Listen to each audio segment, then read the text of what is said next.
This is part one of Plato's book, the Phaedo. This takes place after Crito failed to convince Socrates that he should flee, and so he has remained and is sentenced to death. And this takes place on the day of his execution. And so it is a very serious context. Nevertheless, Socrates is continuing to do philosophy, and this is relevant to the issue and the concern that his friends have regarding death. The topic of Platonic forms is relevant and intimately connected with the ideas of Plato as voiced in Socrates here. So first of all, we have the argument from imperfection, and we'll go through the details on that in just a moment. But there's this argument that concludes that forms exist. And in contrast to forms, the objects we perceive with our senses are imperfect approximations of the forms. So when we see something like a right triangle, we perceive it with our eyes, but that's actually an imperfect approximation of a form of the right triangle. And so we have this argument given from 74 to 76 of the Phaedo, and it concerns the concept of equality, but it could have been given with many other concepts. It could have been given with other geometric concepts like square, or the virtues like beauty or justice, rather, concepts like beauty, or the ultimate form, the good. Any of these forms you could use for the argument that he presents. So how does the argument go? First of all, we're focusing on the form of equality here. So he says, we perceive two objects to be equal, say squares on a tile floor, or bricks in a wall, or 2 pennies from your pocket. But these objects only approximate equality. They actually fall short, so they fail to be perfectly equal. So you might notice if you're comparing squares on a tile floor, one might have a slight flaw in one portion and the other has a slight flaw in a different portion, so they're not exactly equal. And to understand that two things are only approximately equal, one has to have in mind perfect equality. There must be this standard that you have in mind that you're judging the imperfections by. So you make the judgment that they aren't perfectly equal. How do you do that? You have this standard in mind. So that means that we have in mind something that is perfectly equal in order to make the judgment that things aren't equal. We have that in mind.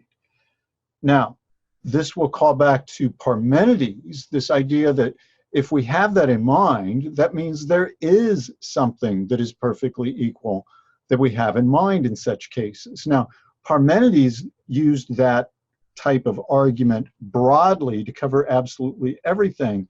Plato and Socrates here restricts the arguments to things that are not visible, things that we can have an understanding of in our mind, but are not necessarily perceptible with our physical senses. But in any case, we have this concept, and in order to have the concept, that means there has to be something that gave us the idea. And so equality itself, that is, the form of equality, exists.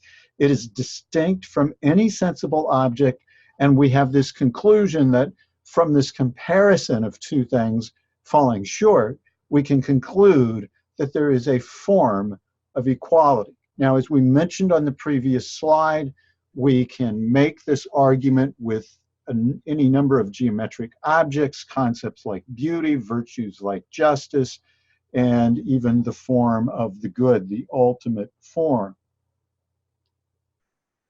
So how does this relate to the immediate concerns about the soul of Socrates, who's being condemned to death?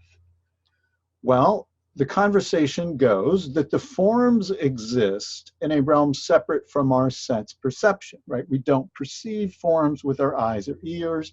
We have them in our minds.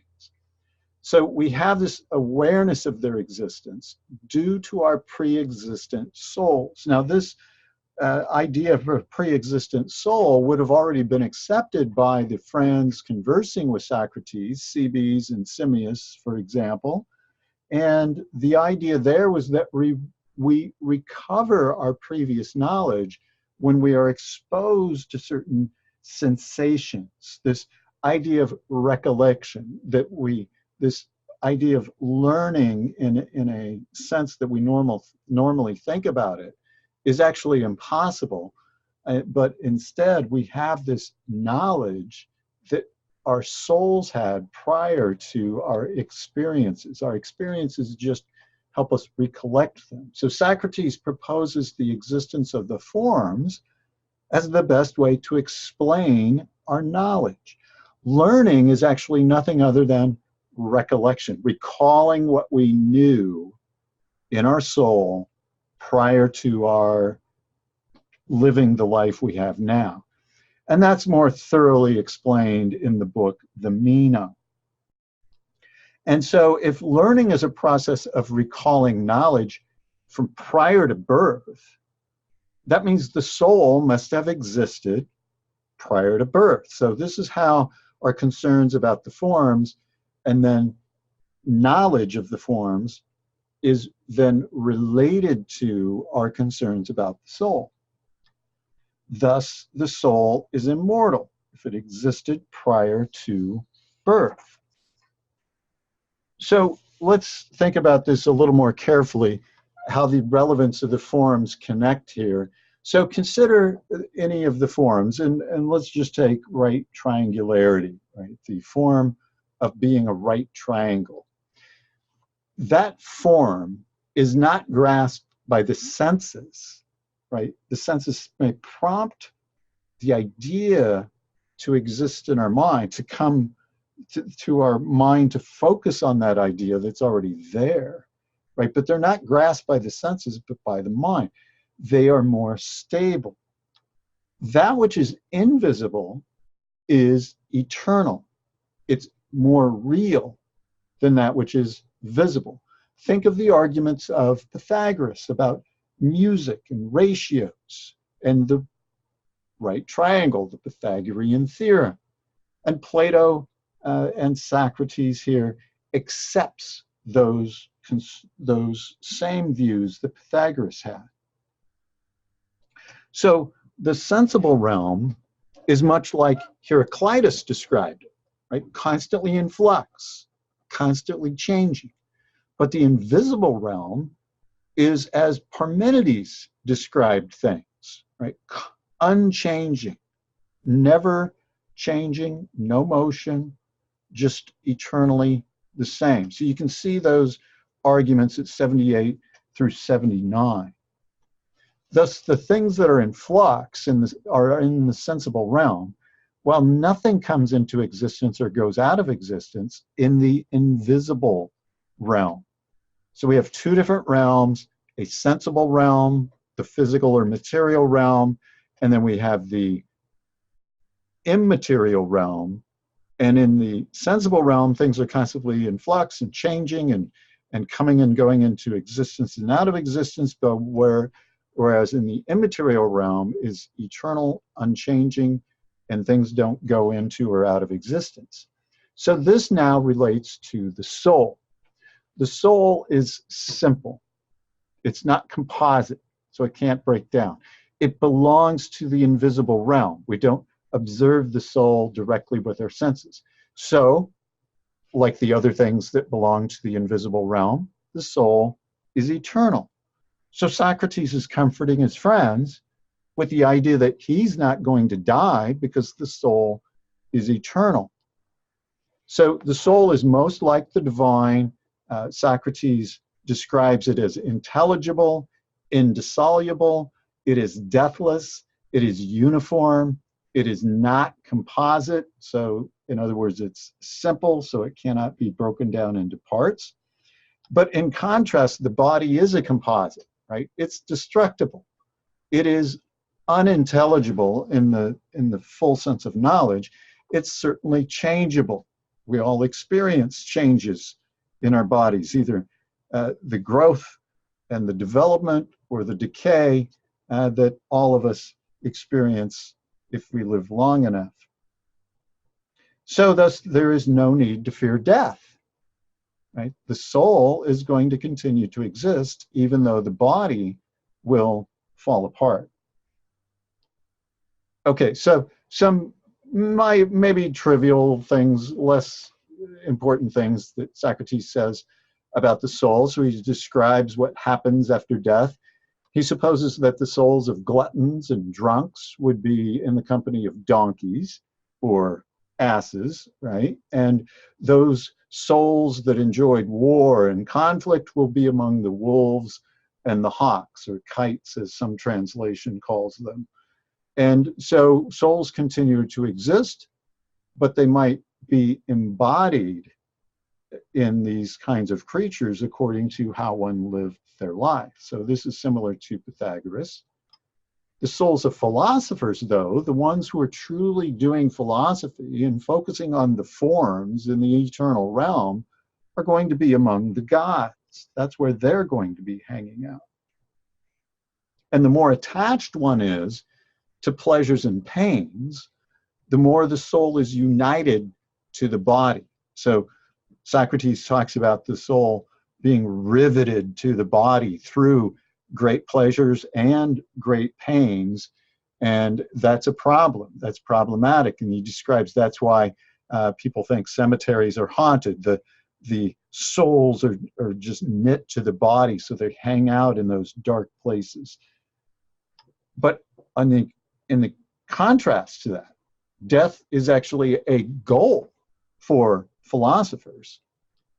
So Socrates' circumstances, being sentenced to death, the day of his execution, are to his benefit, he argues. He will soon be in a better place, pondering the forms among others who have been philosophers, among the gods, and finally free from the body. Those who practice philosophy are actually preparing themselves for death. So we're trying to separate ourselves from our bodies. Our bodies inhibit our capacity to ponder the forms and that which is eternal. So we are trying to have this separation of the soul from the body, says Socrates. So it would be wrong for a philosopher to shun death. And he has a little Socratic humor there, philosophy humor at 64b. He says something to the effect that philosophers are nearly dead, and the majority of men are well aware that they deserve to be, right? So Socrates takes that idea that people just prefer philosophers not be around and says, you know what, we are preparing for death, and we'll take it. You know, the idea that we deserve to be, thank you very much, right? That's where we want to be. Because death is actually a separation of the soul and the body. That's what's going on.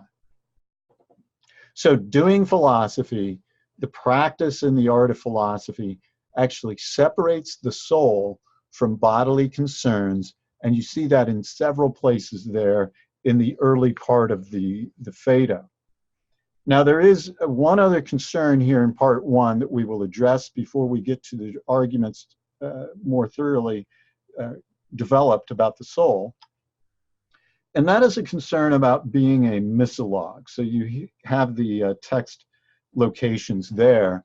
And the problem is the friends of Socrates say, well, we've had all these arguments. We've heard other arguments that, you know, at death, the soul just kind of fades away. It just kind of dissipates. And we're concerned that maybe you're not right about what's going to happen. Maybe you're not going to live after this execution. And so we don't know what to believe here. You've given us some arguments, but there are arguments on the other hand. And Socrates says, look, just like some people become misanthropes, they end up not liking people. I have a friend who says she hates people, even though she has many friends. So, but some people, I hate people. or a certain kind of people, right? Because they've had a few bad experiences, right? So they become misanthropes. These people are typically, if they're actually misanthropes, they're very hard to be around. But Socrates says, don't be like that when it comes to arguments, right? We have experiences with bad argumentation, and that might lead one to become a misologue. A misologue, then, the missa part of that word for misanthrope and misologue is hate, right? Hatred. It's the opposite of philo. And then the logos is the root for the word, the log part here, rationality or reason. So a misologue would be one who hates reason because of their exposure to bad arguments, right? So Socrates says, don't go that route. Just because there are very good people that are rare, these people are rare. Very good arguments might also be rare, but that doesn't mean there aren't good people, and it doesn't mean there aren't good arguments. And so the failing of arguments should not lead us to this dangerous idea of giving up on rationality altogether, right? We shouldn't give up. We should continue to do philosophy. We should search for the good arguments, the best reasons for believing that something is true.